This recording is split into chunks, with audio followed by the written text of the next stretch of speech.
안녕하세요. 엠레슨의 이은진, 김미나입니다. 자, 저희가 오늘은 어머님들이 되게 많이 물어보시는 또 하나의 대표적인 질문.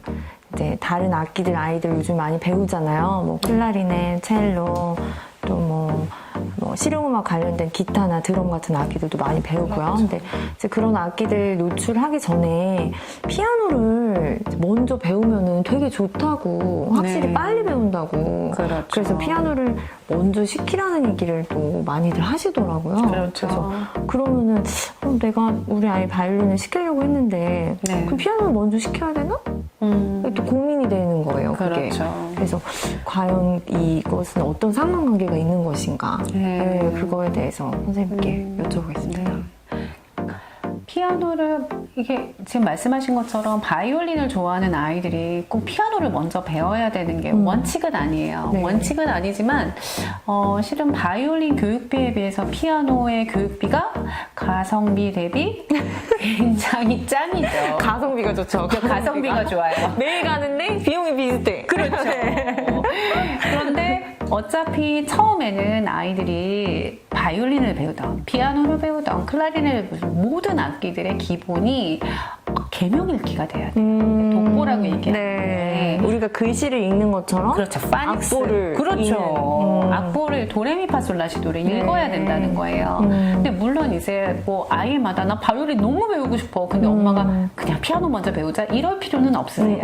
근데 이제 그렇게 정말 자기가 배우고 싶은 악기가 딱 정해져 있는 애들은 정말 그렇게 많지 않거든요. 그냥 엄마 손에 이끌려서 바이올린 배워볼래, 피아노 네. 배워볼래 이렇게 많이 이제 시작을 하신다고 하면 네. 어떤 보편적인 어떤 그런 기준을 두고 우리가 얘기를 하면은 피아노 같은 경우에는 실은 교육비가 매일 보내면서도 말씀하신 것처럼 교육비 단가가 굉장히 낮아요. 네. 그러면서 말씀드린 개명 읽기, 네. 그러니까 처음에 악기를 배우기 전에 우리가 해야 되는 것들을 체계적으로 잘 배울 수 있다는 거예요. 네. 근데 피아노는 음역이 다른 악기에 비해서 굉장히 넓어요. 그러니까 음역이라는 거는 뭐냐면 어머님들이 이제 잘 알 수 있는 도레미파솔라시도 네. 있잖아요. 네. 그 음역이 몇 개가 있냐면 7개가 있어요. 그 패턴이.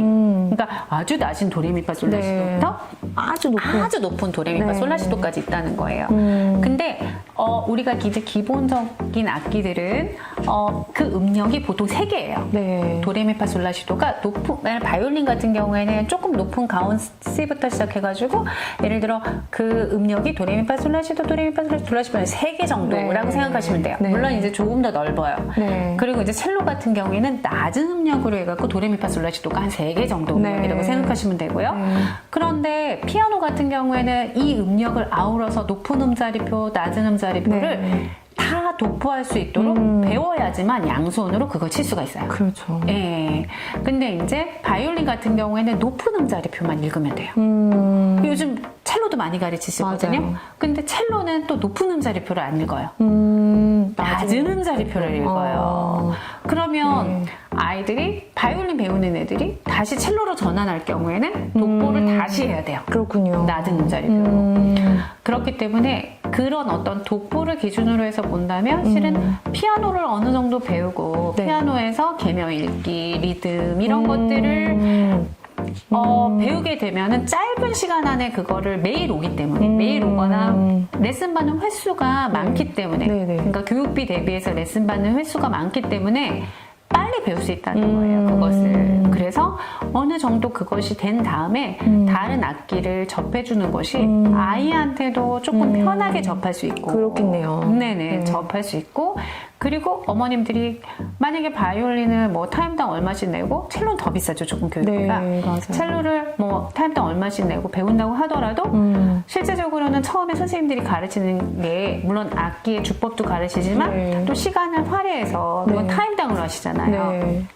활용해서 독보를 가르칠 수밖에 없어요. 맞아요. 도레미파솔라시도. 걔 이름을 모르면 연주를 할 수가 없으니까. 그렇죠. 맞아요. 가르칠 수밖에 없는데 그 교육비 대비해서 실은 피아노가 훨씬 그것을 배우기에 좋은 여건과 환경 가지고 있기 때문에 피아노를 먼저 배우는 아이들 같은 경우에는 배우고 나서 다른 악기를 양손까지 조금 배워줘야지 네. 다른 악기를 어떤 악기를 선택하든지 간에 빨리 배울 수 있는 장점이 된다는 거죠. 아, 그러면은 지금 얘기해 주신 게 뭐 플룻이나 클라리넷 같은 관악기에도 해당이 되는 건가요? 그렇죠. 이제 관악기라고 하면 보통 이제 부는 악기를 얘기하죠. 네. 근데 이제 바이올린, 플룻, 클라리넷 같은 경우에는 다 높은 음자리표를 네. 봐요. 근데 관악기에서는 낮은 음자리표 보표를 보는 게 그렇게 많지는 않아요. 우리가 흔히 그렇군요. 볼 수 있는 악기 중에는 네. 대부분 높은 음자리표 보표를 보고요. 뭐 바순이나 뭐 이런 것들은 낮은 네. 음자리표를 봐요. 근데 바순을 배우는 학생들은 그렇게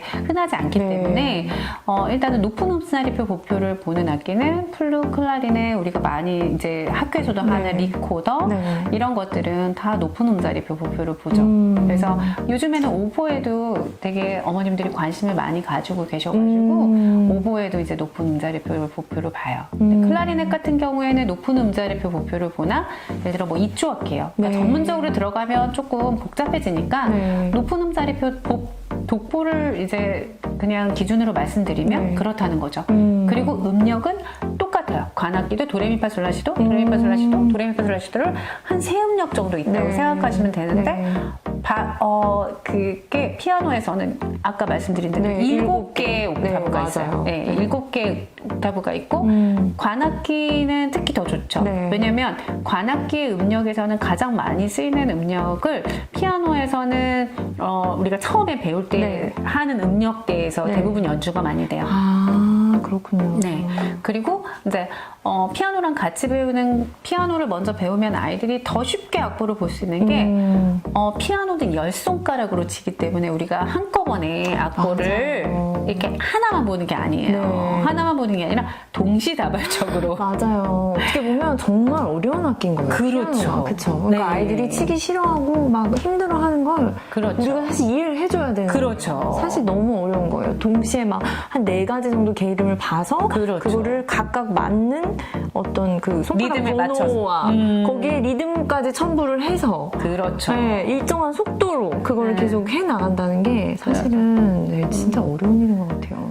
어머님들이 이제 우리나라에서는 음악의 대표적인 음악 교육의 대표적인 악기가 피아노 교육이잖아요. 네. 그래서 이렇게 피아노를 되게 쉽게 생각하시고 하시거든요. 네. 접근을 하시고 다른 네. 악기들은 우리가 보편적으로 많이 보지 않기 때문에 요즘은 좀 달라지긴 하나. 네, 네. 그래서 다른 악기들은 좀 더 어렵게 생각하시는 것 같아요. 근데 이제 우리가 피아노가 가장 네. 어려운 악기라고 봐도 과언이 아니다. 정말 그런 것 같아요. 네. 어떻게 보면 다른 악기는 테크닉만 조금 그렇죠. 이제 배우고 배우면. 나면은 사실 그런데 피아노는 해도 어렵고 해도 어렵고 그렇죠. 해보셔서 저희는 아는 거예요. 전공을 했지만 여전히 어렵다고 느끼는 그렇죠. 악기 중에 하나가 진짜 피아노인 것 같아요. 그렇죠. 왜냐면 이제 예를 들어 도도솔솔 랄라솔이라는 뭐 반짝반짝 작은 네. 별 하나를 연주하더라도 네. 다른 여타의 악기들은 멜로디만 연주하면 돼요. 네. 뭐 이걸 갖다가 뭐 왼손을 다시 해서 맞아요. 코드를 연주하거나 이거 없거든요. 없죠. 네. 그래서 맞아요. 딱 멜로디 하나만 도도솔솔 랄라솔 이것만 읽으면 돼요. 네. 멜로디 하나. 맞아요. 물론 이제 뭐 바이올린에서 뭐 더블이나 트리플 해가지고 네, 이렇게 화음을 간단하게 연주를 할 수 있지만. 할 수는 있지만 이것은 아주 빈번히 나오지 않아요. 그렇죠. 가끔 맞아요. 나오게 되는 맞아요. 거죠. 그러니까 이제 근데 피아노는 항상 어느 맞아요. 정도 수준이 되면 맞아요. 바이엘 한 3권만 넘어가도 그렇죠. 무조건 양손으로 계속 네. 또, 예, 그렇다고 오른손 왼손이 한 음씀만 치는 것이냐 또 그것도 아니고 그렇죠. 이쪽도 화음 이쪽도 화음 해가지고 네. 한 4-5음을 동시에 같이 연주해야 해야 되는 되니까 근데 이제 그렇게 배웠던 친구들이 악기를 전환해서 바이올린을 배운다. 네. 그러면 오른손만 악보를 보면 된다는 거예요. 아, 오른손 악보만 그렇구나. 보면 된다고 생각하시면 되는 거예요. 그러면은 정말 이 피아노를 배우는 게 어쩌면 음악의 어떤 기본적인 이론들 꼭 알아야만 하는 뭐 독보나 리듬 읽기라든가 그렇죠. 그런 거를 피아노를 배움으로써 충분히 커버가 되기 때문에 그렇죠. 그래서 피아노를 먼저 배우면 네. 다른 악기를 배우는 게 좀 쉽다고 그렇죠. 얘기를 하는 거예요. 아이들이 다가가는 부담감이 처음에 이제 아. 처음에 얘기하는 거예요. 맞아요. 이제 접근할 때 네. 아이들이 피아노를 배웠던 아이들은 그 어떤 시간도 단축할 수 있고 어머님들이 이제 네. 처음에 접근할 때 시간도 단축할 수 있어서 네. 바로 테크닉으로 들어갈 수 있어요. 악기 테크닉으로 네. 들어갈 수 있고 네. 첼로를 배우는 아이들은 첼로를 만약에 피아노를 배우다가 양손까지 다 했던 애들이 예를 들어 첼로를 배운다. 그러면 낮은 음자리표 한 라인만 보면 돼요. 그렇군요. 네. 그렇기 때문에 아이들은 어렵다는 느낌이 없겠네요, 그러면. 그렇죠. 어쨌든. 악기를 배우는 주법이나 테크닉은 어렵게 느껴질 수 있죠. 네, 그렇지만 악보를 보는 기준에서는 너무 쉽다라고 느껴질 간단한 수 있는 거예요. 거죠. 피아노에 비하면 너무 간단한 거예요. 그렇죠. 아. 그렇기 때문에 피아노를 좀 먼저 배워주는 게 네. 다른 악기를 배우는 것보다 첫 번째 가성비 대비 독보를 하는데 네. 굉장히 짧은 효율. 시간과 그렇죠. 효율. 효율적이다. 그리고 다른 악기로 전환을 한다고 하더라도 네. 아이들이 다른 악기를 받아들이는 부담감. 왜냐면 피아노는 실은 자세 자체가 그렇게 불편하진 않아요. 맞아요. 그냥 앉기만 앉아서 하면 되잖아요. 두드리는 네, 거잖아요.